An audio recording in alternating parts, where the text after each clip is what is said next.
Hey guys আমি Sania welcome to my channel. চলে এসেছি তোমাদের জন্য আজকে আরেকটা নতুন ভিডিও নিয়ে।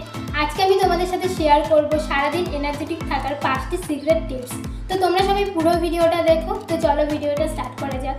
কি করলে সকাল থেকে রাত পর্যন্ত এনার্জি ধরে রাখতে পারবে। 1. সকালবেলা মোবাইল নয়, নিজের জন্য 10 মিনিট রাখো। আমাদের মস্তিষ্ক ঘুম থেকে উঠেই রিল্যাক্স থাকে, কিন্তু অনেকেই আছে যারা ঘুম থেকে ওঠার সাথে সাথেই ফোন চেক করে। এটা তোমার এনার্জি নষ্ট করে ফেলে।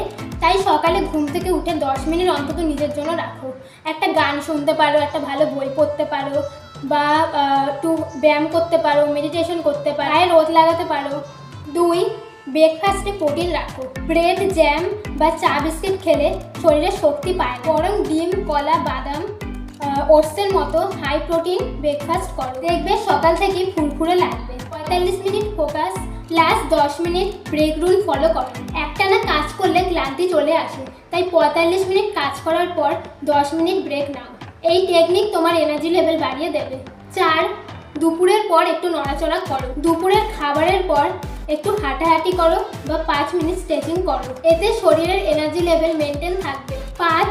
সন্ধ্যার পর বেশি ক্যাফেইন এড়িয়ে চলো। অনেকে ক্লান্ত হলে চা কফি খায়, কিন্তু সন্ধ্যার পর ক্যাফেইন খেলে ঘুমের সমস্যা হয়, আর সকালে ঘুম থেকে উঠলে ক্লান্ত লাগে। তাই সন্ধ্যার পর গ্রিন টি বা লেবু জল খাও। এই 5টি টিপস ফলো করলে সারাদিন এনার্জেটিক থাকবে, তাই কাল থেকেই শুরু করো। তো আজকের মতো ভিডিওটা এতটাই। ভিডিওটা ভালো লেগে থাকলে প্লিজ লাইক করে দিও, শেয়ার করে দিও, চ্যানেলটাকে অবশ্যই সাবস্ক্রাইব করে দিও। দেখা হচ্ছে নেক্সট ভিডিওতে। সবাই খুব ভালো থেকো, ধন্যবাদ।